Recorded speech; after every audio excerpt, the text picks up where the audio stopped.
Dear students, आज जो topic हम पढ़ने जा रहे हैं वो है free and forced oscillations.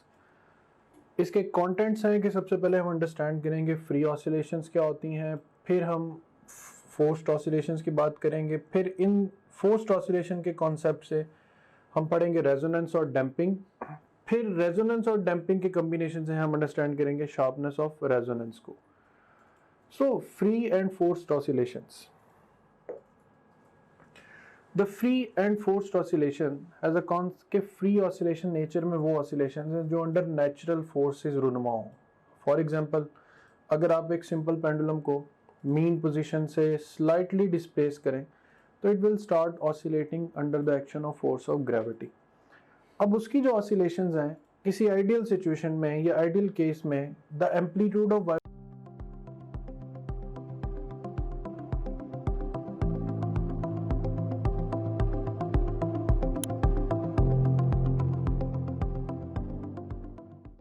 Vibration will remain same. इस फ्री और फोर्स्ड ऑसिलेशन में सबसे मेन कॉन्सेप्ट एम्पलीट्यूड का, कि फ्री ऑसिलेशंस वो ऑसिलेशंस हैं जिनमें एम्पलीट्यूड ऑफ वाइब्रेशन जो है it remains constant throughout the motion.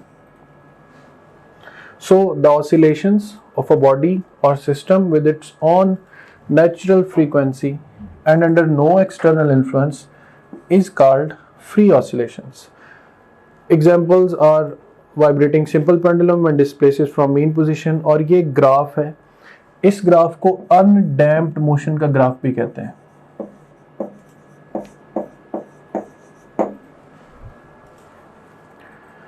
Similarly, what are the forced oscillations?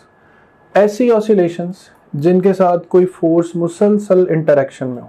For example, आप किसी बच्चे को झूला दे रहे हैं, अगर आप उसे डिस्प्लेस करके छोड़ दें और फिर दोबारा उसे इंटरेक्ट ना करें तो ये ऑसिलेशन फ्री ऑसिलेशंस कहलाएंगी। और अगर उस झूले के वापस आने पर आप फिर उससे दोबारा इंटरेक्ट करें तो अब की बार आप जो फोर्स एक्सर्ट करेंगे उस पर, उससे उसका एम्पलीट्यूड इंक्रीज करेगा, और हर दफा रिपीटेडली अगर आप उस पर फोर्स लगाएंगे तो ये फोर्स्ड ऑसिलेशंस कहलाएंगी। अब an oscillation in which a force is continuously or repeatedly applied to keep the oscillations going are called forced oscillations. A physical system under forced oscillation is known as a driven harmonic oscillator. Forced oscillation की examples, for example if I am speaking तो मेरे vocal cords की जो vibration है वो एक तरह की फोर्स्ड वाइब्रेशन है। मैं इन वाइब्रेशंस को कंटिन्यू रखने के लिए मुसलसल एक इंटरनल एनर्जी या इंटरनल फोर्स का इस्तेमाल कर रहा हूँ। सेम इसी तरह अगर आप किसी जगह मौजूद हैं और बाहर सड़क पर बुलडोजर्स फिर रहे हैं या मूव कर रहे हैं, या आप सड़क के करीब खड़े और बड़े बड़े व्हीकल पास कर रहे हैं, तो आपके पाँव में जो आपको इरताश, जो वाइब्रेशंस फील होती हैं, that is because of an external force. So daily life में हमारे पास सबसे ज़्यादा जो मिसालें हैं वो फोर्स्ड वाइब्रेशंस की हैं।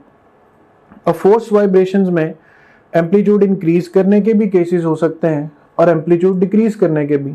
लेट्स से किसी को झूला देते हुए अगर आप फोर्स लगा रहे हैं तो इससे एम्पलीट्यूड इंक्रीज हो रहा है, लेकिन गाड़ी अगर किसी स्पीड ब्रेकर से जंप लगता है गाड़ी को तो उसके बाद वाइब्रेशंस का लेवल आहिस्ता आहिस्ता मिनिमाइज होता है, तो ये कॉन्सेप्ट ऑफ डैम्पिंग की तरफ जाता है।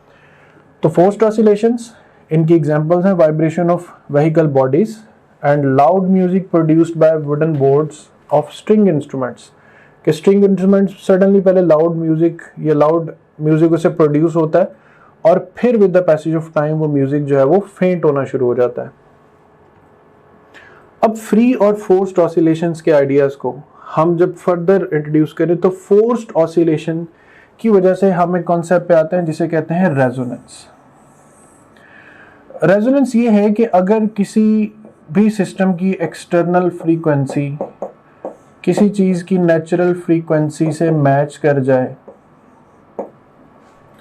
तो इस पॉइंट पर एग्जिस्ट करती है रेजोनेंस। रेजोनेंस पर जो चीज इंक्रीज करती है वो है एम्पलीट्यूड।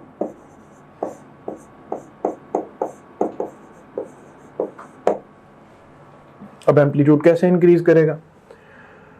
इसमें एक एग्जाम्पल दी जाती है कि लेट से आपके पास एक ऐसा सिस्टम है, 2 स्टिक्स लें, उनको एक स्ट्रिंग की मदद से जोड़ दें, इस स्ट्रिंग को किसी पॉइंट पे फिक्स कर दें और इस स्ट्रिंग के साथ आप लेट से ये 4 आइडेंटिकल सिंपल पेंडुलम्स हैंग कर देते हैं। ऊपर वाली स्ट्रिंग फिक्स रहनी चाहिए, नीचे वाली स्ट्रिंग ऑसिलेट कर सकती है, मूव कर सकती है। नहीं, यूं समझ लें कि आप इसे पकड़ के हिलाएंगे तो चारों पेंडुलम्स हिलना शुरू हो जाएंगे। अब करना आपको ये है कि आपने इस स्टिक को कांस्टेंट या स्टैटिक करके किसी एक सिंपल पेंडुलम को मेन पोजीशन से डिस्प्लेस करके छोड़ देना है। इस सिंपल पेंडुलम के ऑसिलेट करने से ये स्टिक भी डिस्टर्ब होगी और वाइब्रेट करना शुरू करेगी। अब इस सिंपल पेंडुलम से एनर्जी बाकी सिंपल पेंडुलम्स को भी ट्रांसफर होगी, लेकिन सबसे ज्यादा एनर्जी जिस सिस्टम को ट्रांसफर होगी वो है वो पेंडुलम जो इसी के साथ बिल्कुल आइडेंटिकल है। सो आइडेंटिकल होने की वजह से हम कहेंगे कि the frequency of this pendulum, let's say it's a, is equal to the frequency of a dash simple pendulum. ये दोनों अब आ जाएंगे रेजोनेंस पर। सो इनके दरमियान एनर्जी का ट्रांसफर भी मैक्सिमम होगा। फिर इसके ऑसिलेशन की वजह से सबसे ज्यादा जो एम्पलीट्यूड इंक्रीज करेगा वो भी ए डैश का करेगा। इन दोनों का जो एम्पलीट्यूड है वो कभी इंक्रीज करेगा, कभी डिक्रीज करेगा, कभी हाई हो जाएगा, कभी लो हो जाएगा। सो इन दोनों के दरमियान एक पीरियोडिक बिहेवियर भी कायम हो जाएगा, इन दोनों के दरमियान एनर्जी ट्रांसफर भी मैक्सिमम हो जाएगा और रेजोनेंस की वजह से एम्पलीट्यूड्स भी इन्हीं के इंक्रीज करेंगे। सो यहाँ एक ग्राफ मेंशन है, graph between amplitude and frequency. So किसी भी बॉडी की जो नेचुरल फ्रीक्वेंसी है, अगर एक्सटर्नल फोर्स उसके साथ मैच कर जाती है तो उस फ्रीक्वेंसी को रेजोनेंट फ्रीक्वेंसी कहा जाता है। और आप देख सकते हैं कि रेजोनेंट फ्रीक्वेंसी पर जो एम्पलीट्यूड है वो ना सिर्फ, या जो कर्व है वो शार्प है, बल्कि एम्पलीट्यूड भी मैक्सिमम है। सो रेजोनेंस वो फिनोमिना है जिसमें 2 फ्रीक्वेंसीज के मैच करने से एम्पलीट्यूड जो है वो इंक्रीज करता है और ये इंक्रीज एक्सपोनेंशियल इंक्रीज है।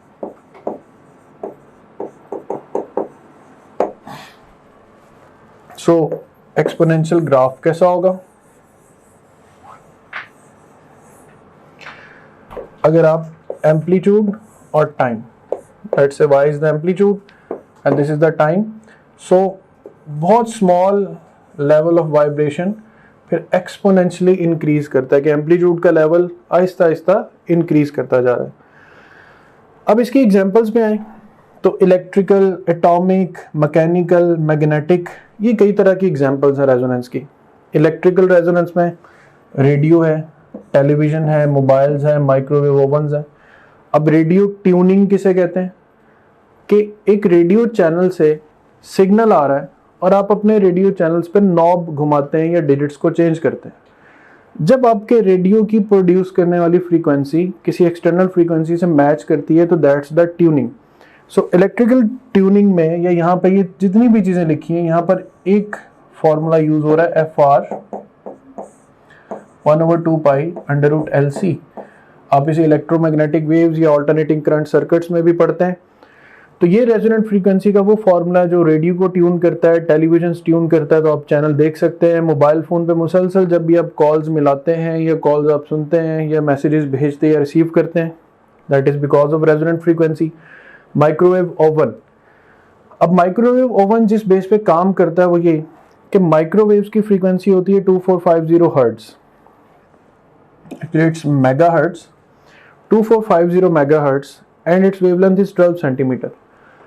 किसी भी खाने वाली चीज़ में जिसमें पानी के मॉलिक्यूल्स मौजूद हों तो पानी की जो नेचुरल फ्रीक्वेंसी होती है वो 2450 मेगाहर्ट्ज होती। अब अगर एक चिकन पीस को आप माइक्रोवेव ओवन में प्लेस करते हैं तो उस चिकन पीस के अंदर जो वाटर मॉलिक्यूल्स हैं उनकी फ्रीक्वेंसी एक्सटर्नल फ्रीक्वेंसी के साथ मैच करेगी। इस मैचिंग की वजह से रेजोनेंस होगी और amplitude of vibration of water molecules increase करेगा, जिससे चिकन पीस का जो टेम्परेचर है वो हाई हो जाएगा। So when you will take out the chicken piece it will have a greater temperature than before. Atomic resonance की जो स्टिमुलेटेड एमिशन है, इसमें हम फोटोन की फ्रीक्वेंसी को, जो एनर्जी डिफरेंस है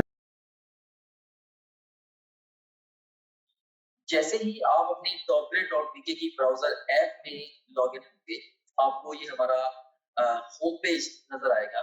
इसमें ये पहला जो सेक्शन है ये आपके सब्जेक्ट से रिलेटेड मटेरियल का है। सेकंड सेक्शन जो एक्स्ट्रा सपोर्ट और गाइडेंस आपको रिक्वायर्ड है ये उसके हवाले से है। थर्ड जो सेक्शन है ये डिफरेंट की स्टैटिस्टिक्स एंड टॉपग्रेड की, जो कि आपका हमारे पे कॉन्फिडेंस इंक्रीज करेंगे। एंड लास्ट ऑफ ऑल ये एग्जीक्यूटिव समरी है आपकी ओवरऑल प्रिपरेशन की प्रोग्रेस के हवाले से। सो सबसे पहले सेक्शन को हम एक्सप्लोर करते हैं। इसमें से आप किसी भी सब्जेक्ट पे क्लिक करें, से हमारे पास ये सब्जेक्ट्स हैं biology, physics, chemistry, English, logical reasoning. इनमें से किसी भी सब्जेक्ट पे आप क्लिक करें तो आपको उस सब्जेक्ट में उसके वीडियो लेक्चर्स, रिवीजन नोट्स और प्रैक्टिस क्वेश्चन मिले। आप वीडियो लेक्चर्स पे क्लिक करेंगे तो उस सब्जेक्ट के सारे यूनिट्स या सेक्शंस आपके सामने ओपन हो जाएंगे। आप किसी भी सेक्शन को चूज करेंगे, उस सेक्शन के सारे टॉपिक्स ओपन हो जाएंगे। इनमें से जिस मर्जी टॉपिक को आप चूज करें, आप उसके वीडियो लेक्चर्स को यहाँ से वॉच वीडियो बटन क्लिक करके देख सकते हैं, right, like this over here. मान रही सो ये वीडियो लेक्चर आपके सामने ये आ गया। अगेन टू न्यूरल पाथवे, इसमें भी एक हमारे पास अगर आप जाते हैं फास्ट रिवीजन नोट्स पे, सो जिन स्लाइड्स को यूज करके हमने वीडियो लेक्चर्स रिकॉर्ड किए हैं, अब उन्हीं स्लाइड्स को आप यहाँ से रिवाइज कर सकते हैं। देख सकते हैं आपने फास्ट रिवीजन नोट्स पे क्लिक किया, इसमें सारे के सारे सेक्शन फिर ओपन हो गए। तो यहाँ पे एक बात मैं आपको बताना चाहता हूँ कि जो भी सेक्शन इंपॉर्टेंट है एग्जाम के पॉइंट ऑफ व्यू से, हमने उनके साथ इंपॉर्टेंट का टैग भी लगाया हुआ है, keeping in view the previous exam friends. Anyways, तो यहाँ पे आप किसी भी सेक्शन को चूज करें। सी सेल स्ट्रक्चर एंड कॉन्सेप्ट को मैं चूज करता हूँ। इसके सारे टॉपिक्स ओपन हो गए। इनमें से किसी भी टॉपिक को आप पिक करेंगे तो आप उसकी वो स्लाइड्स देख सकते हैं जिनसे उस टॉपिक का वीडियो लेक्चर रिकॉर्ड हुआ है। तो काफी सारा टाइम है आपका वो सेव होगा। आपको लेक्चर नोट करने की जरूरत नहीं है, आपको बने बनाए नोट्स मिल रहे हैं for the fast revision, rather super fast revision of the lectures. उसके बाद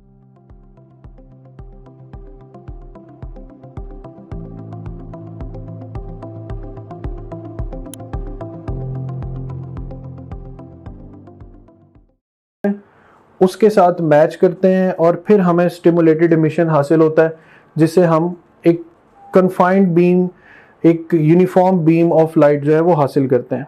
मैकेनिकल रेजोनेंस स्प्रिंग सिस्टम्स हैं, पेंडुलम सिस्टम्स हैं कि अगर एक स्प्रिंग के साथ कोई और ऑसिलेटिंग सिस्टम अटैच कर दिया जाए तो उसका जो एम्पलीट्यूड ऑफ वाइब्रेशन है रेजोनेंस पे बहुत ज़्यादा इंक्रीज कर जाएगा।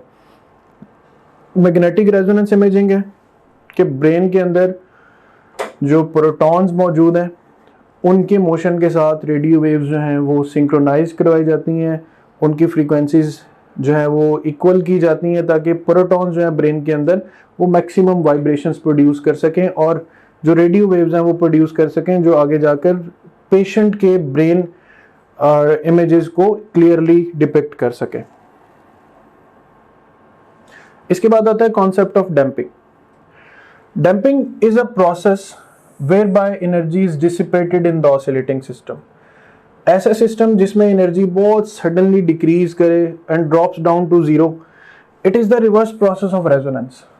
रेजोनेंस में एम्पलीट्यूड इंक्रीज करता है जबकि डैम्पिंग में जो एम्पलीट्यूड है वो डिक्रीज कर रहा है। और ये जो डिक्रीज है ये भी एक्सपोनेंशियल है। आप इस ग्राफ में देख सकते हैं कि रेजोनेंस पे तो अगर ऑपोजिट साइड पे देखें तो ये रेजोनेंस है, फॉरवर्ड डायरेक्शन में देखें तो it's the example of damping. So the decrease in amplitude is exponential. अब डैम्पिंग के केसेस जैसे सिंपल पेंडुलम है तो ultimately it will slow down and will be become at rest. गाड़ी है तो उसको जंप लगने के बाद थोड़ी ही देर बाद उसके जो वाइब्रेशंस हैं वो बिल्कुल डैम्प्ड हो जाती। तो रेजोनेंस और डैम्पिंग ये दोनों चीज़ें आप इकट्ठा एक पैटर्न में समझें कि बेसिकली फोर्स्ड ऑसिलेशंस हैं या फोर्स्ड वाइब्रेशन है। अगर वो फोर्स पीरियोडिक है और उस फोर्स की फ्रीक्वेंसी किसी भी सिस्टम की नेचुरल फ्रीक्वेंसी के साथ मैच करती है तो फिर this the phenomena of resonance. और नेचुरल से ज़रा से भी डेविएट करेगी तो फिर वहाँ पर एम्पलीट्यूड सडनली डिक्रीज होना शुरू हो जाएगा and that will be the process of damping. अब डैम्पिंग और रेजोनेंस ये दोनों मिलकर एक कॉन्सेप्ट देते हैं जिसे कहते हैं शार्पनेस ऑफ रेजोनेंस, और इसे मैकेनिकल सिस्टम्स में बहुत इंपॉर्टेंस हासिल है। इसकी एग्जांपल्स के यहाँ से देखें तो इसकी सिंपली हम डिफाइन कर सकते हैं कि heavily damped system has fairly flat resonance curve. इसको मैं आगे एक डायग्राम से एक्सप्लेन करूंगा। The effect is seen by using pith ball and lead ball, smaller the damping greater will be the amplitude and more sharp will be resonance, and here sharpness is inversely related to the damping force. So इसको आप यूं understand करें कि late से आपके पास एक ऐसा system है, जैसा अभी मैंने थोड़ी देर पहले ड्रॉ किया, ये दो स्टिक्स आपस में एक स्ट्रिंग से जुड़ी हुई। लेट से ये एक टेबल टेनिस बॉल है, इसको यूं समझ लें, ये एक हॉलो टेबल टेनिस बॉल है और ये एक अदद लेड बॉल है। अब सिचुएशन ये है कि आप अगर इस लेड बॉल को ऑसिलेट करवाएंगे तो इसके ऑसिलेट करने से ये बॉल भी ऑसिलेट करेगी और रेजोनेंस पे ऑसिलेट करेगी। अब अगर ये आप पूरा प्रैक्टिकल, ये पूरा ऑपरेटस अगर वैक्यूम कंडीशन में रखते हैं, वैक्यूम कंडीशन में रखेंगे तो ये जो पिंग पोंग बॉल है, जो इंतहाई लाइटली मास्ड बॉल है, इसका एम्पलीट्यूड मैक्सिममली इंक्रीज कर जाएगा। सो जब हमारे पास सराउंडिंग में डैम्पिंग कम है तो रेजोनेंस होने पर एम्पलीट्यूड सबसे ज़्यादा इंक्रीज होगा। तो लिखें कि अगर आपके पास रेजोनेंट फ्रीक्वेंसी है और सिस्टम में बहुत कम डैम्पिंग है या अनडैम्प्ड है, तो रेजोनेंस पर एम्पलीट्यूड बहुत ज़्यादा इंक्रीज करेगा। अब लेट से एक और एग्जांपल से इसको समझते हैं कि आपके पास एक सिंपल पेंडुलम है। लेट से कि ये किसी दूसरे सिस्टम के साथ हार्मोनाइज्ड है और ये एट रेजोनेंस है। अब अगर इसके सराउंडिंग में कोई डैम्पिंग नहीं है तो रेजोनेंट फ्रीक्वेंसी पर इसका एम्पलीट्यूड मैक्सिमम होगा, यानी हम कहेंगे कि ये जो कर्व है या रेजोनेंस है ये शार्प होगी। अब अगर ये सिस्टम स्टिल रेजोनेंस पर है लेकिन हम इसको डिप कर देते हैं किसी विस्कस लिक्विड में जिसकी विस्कोसिटी एयर से कुछ ज़्यादा है लेकिन बहुत ज़्यादा नहीं है, तो अब देखिए रेजोनेंस पर इसका एम्पलीट्यूड तो इंक्रीज करना है लेकिन डैम्पिंग की वजह से अब एम्पलीट्यूड उतना इंक्रीज नहीं करेगा जितना पहले कर रहा था। सो जब इसके सराउंडिंग में कुछ नहीं था और रेजोनेंट फ्रीक्वेंसी थी तो एम्पलीट्यूड मैक्सिमम था। अब इसके सराउंडिंग में कोई डैम्पिंग फैक्टर है तो रेजोनेंस पर एम्पलीट्यूड अभी भी मैक्सिमम है मगर उतना नहीं जितना पहले था। और अगर आप इस डैम्पिंग को मजीद इंक्रीज कर दें तो रेजोनेंस फ्रीक्वेंसी अप्लाई करने के बावजूद इसका एम्पलीट्यूड ज़्यादा इंक्रीज नहीं करेगा। So we can say that a heavily damped system has nearly और फेयरली फ्लैट रेजोनेंस कर्व। मतलब इस शार्पनेस के कंपैरिजन में ये जो शार्पनेस है ये तो नियरली फ्लैट है, इसे शार्पनेस नहीं कहेंगे। तो a lightly damped system has sharp resonance curve, a heavily damped system has flat resonance curve। तो sharpness of resonance यही है कि आप कोई भी मैकेनिकल सिस्टम डिज़ाइन करते हैं तो उसके रेजोनेंस में आने के खतरात तो हैं क्योंकि everything vibrates and force vibrate the other objects.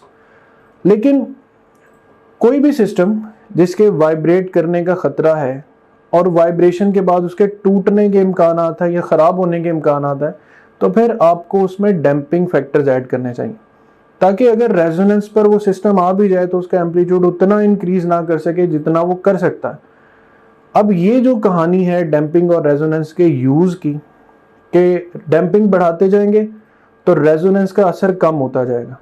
अब रेजोनेंस के असर को कम करने का नाम हम देते हैं sharpness of resonance. Now we will practice questions about resonance.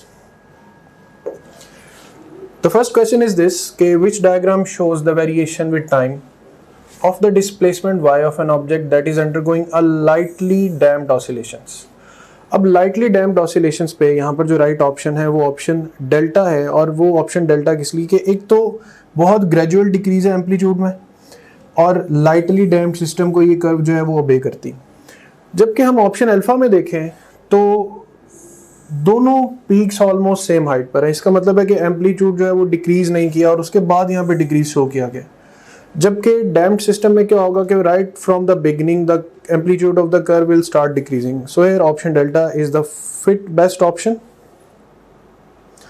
Resonance curve between frequency and deriving force and amplitude of vibrating body is sharp if the damping is small. अगर हम एम्पलीट्यूड और फ्रीक्वेंसी के दरमियान graph create करें तो we get a sharp curve where the resonant frequency या where the damping is very small and we get a very flat curve if damping is very high or heavy. So here the right answer is option C, small.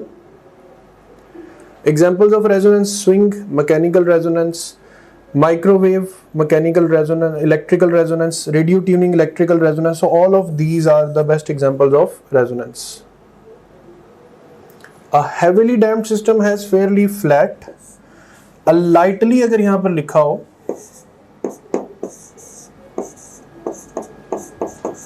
a lightly damped system has fairly sharp resonance curve. So here the right option is alpha. Damping is used in radio tuning, microwave, shock absorbers, all of these.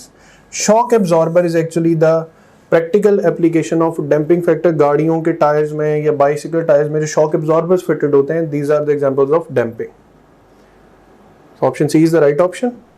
So that's all about resonance. Thank you. हमारा जो most important feature है या teaching tool है that is our question bank. So अगर हम practice questions पे जाते हैं तो इसमें हम देखें कि आप डिफरेंट तरीके से टेस्ट दे सकते हैं।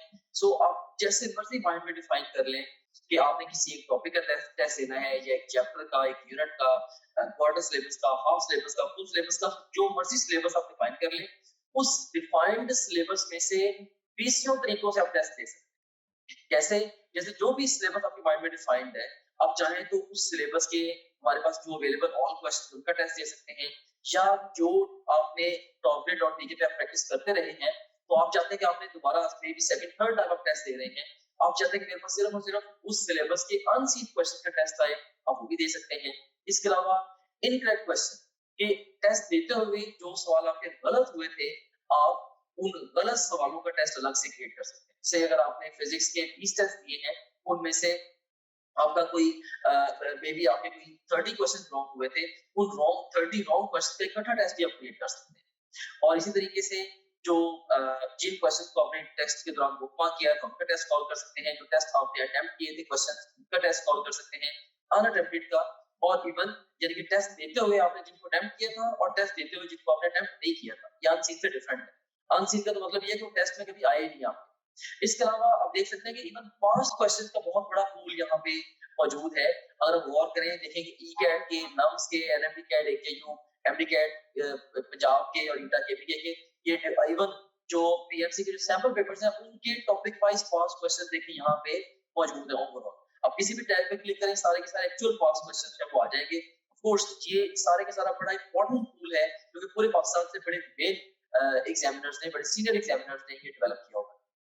एनीवेज, इसमें से किसी भी आप टॉपिक को चूज करें, से मैं यहाँ पे सारे टैग्स को चूज कर लेता हूँ, तो हमारे पास ये सारे के सारे टॉपिक्स आ गए। इनमें से किसी एक टॉपिक को मैं चूज करूँ या एक सेक्शन को, या मैं मल्टीपल सेक्शन को चूज करूँ, तो मैं उसका टेस्ट दे सकता हूँ। से मैंने 2 सेक्शन चूज किए, इसमें से सेम है कार्बोहाइड्रेट्स और प्रोटीन्स, इनका टेस्ट देना चाहता हूँ, या ओवरऑल मैं सारे सेक्शन का टेस्ट देना चाहता हूँ, वो मैं दे सकता हूँ। या मैं डिफाइन करूंगा मे बी जी मैंने 50 एमसीक्यूज का टेस्ट देना है, तो ये 50 एमसीक्यूज का टेस्ट आपके सामने ये क्रिएट हो गया। सो ये आपके सामने आ गई है जी टेस्ट की स्क्रीन, जिसमें आप देख सकते हैं कि ये ईटा केमिकल का पास्ट क्वेश्चन है, ये स्टेटमेंट है, ये ऑप्शंस हैं, इसमें ओवरऑल ये देखिए कि इसमें अगर आपने क्लिक किया तो आपका ये करेक्ट आंसर भी सामने आ गया। अगर आप इसकी एक्सप्लेनेशन देखनी है तो वो भी आप देख सकते हैं। इसके अलावा ये क्वेश्चन वेरीफाइड है बाय आवर टीम, इसको अगर आप चाहें बुकमार्क कर सकते हैं। इस क्वेश्चन से रिलेटेड डिफरेंट स्टैट्स यहाँ पे आ रहे हैं वगैरह वगैरह। यहाँ से आप नेक्स्ट क्वेश्चन पे जा सकते हैं, जरूरत पड़े तो आप यहाँ से प्रीवियस क्वेश्चन पे जा सकते हैं, और फिर अल्टीमेटली जब आप चाहें आप टेस्ट को फिनिश करके इवन रिजल्ट को भी व्यू कर सकते हैं। ऑलराइट, सो इस तरह से ये टेस्ट आपने इसको रिजल्ट को व्यू कर लिया। एनीवेज, इसके बाद अब हम चलते हैं दोबारा अपने होम पेज की तरफ। सो आप किसी भी जितने भी आपका सब्जेक्ट्स हैं, बायोलॉजी, फिजिक्स, केमिस्ट्री, इंग्लिश और लॉजिकल रीजनिंग, इन सब सब्जेक्ट्स के आप वीडियो लेक्चर्स, वीडियो नोट्स और अनलिमिटेड एमसीक्यू प्रैक्टिस यहाँ से कर सकते हैं। जितने भी आप प्रीवियस टेस्ट जो भी टेस्ट आपने दिए होंगे, अगर आप प्रीवियस टेस्ट पे क्लिक करेंगे वो सारे के सारे टेस्ट आपके यहाँ पे आ रहे होंगे। इसके अलावा जो आपकी जो ओवरऑल प्रोग्रेस है उसकी जो डिटेल है वो सारी की सारी यहाँ पे आ रही है। डिफरेंट सब्जेक्ट में आप कैसे जा रहे हैं, डिफरेंट सब्जेक्ट्स में, डिफरेंट चैप्टर्स में और डिफरेंट टॉपिक्स में आप कैसे जा रहे हैं, वो सारी की सारी डिटेल यहाँ पे आ रही होगी। इसके अलावा फुल लेंथ पेपर्स हैं जो कि जस्ट लाइक रियल एग्जाम है। यहाँ से किसी भी फुल लेंथ पेपर को किसी भी टाइम पे लॉन्च कर सकते हैं अपनी तरीके शुरू में या इवन मिड सेशन में जाके नियर द एग्जाम आप इन एफएफएस को जब चाहे आप अटेम्प्ट कर सकते हैं। उसके बाद फिर सपोर्ट मटेरियल है, इसमें इनको वीडियो रिव्यूज हैं, डिफरेंट जो स्टूडेंट्स हैं जिन्होंने टॉप ग्रेड से पढ़ा वो आपको गाइड कर रहे हैं हमारे सिस्टम के हवाले से भी, ओवरऑल तैयारी के हवाले से भी आप उन बच्चों से गाइडेंस ले सकते हैं। इसके अलावा हमारे ये टेस्टिमोनियल्स हैं जो पूरे पाकिस्तान में हजारों स्टूडेंट्स हमसे पढ़ रहे हैं, वो हमारे बारे में क्या कहते हैं उसकी डिटेल यहाँ पे आप देख सकते हैं। इसके अलावा सिलेबस यहाँ पे गिवन है, अगर आप कंटेंट देखना चाह रहे हैं हमारे कोर्स का वो सारे के सारे यहाँ पे ओवरऑल जो विजिबल है। And in addition to that study schedules बड़ा एक अहम फीचर है, अहम मॉड्यूल है। इसमें 90 डेज, 60 डेज, 30 डेज और इवन 50 डेज का एनएमटी का स्केड्यूल मौजूद है। आप अपनी नीड के अकॉर्डिंगली जिस मर्जी स्केड्यूल को फॉलो कर सकते हैं डिपेंडिंग अपॉन कि आप टाइम फ्रेम में किस जगह पे खड़े हैं। अगर आप एग्जाम आपका 1 महीने के बाद एग्जाम है, ऑफ कोर्स आप 30 डेज वाला प्लान फॉलो करेंगे।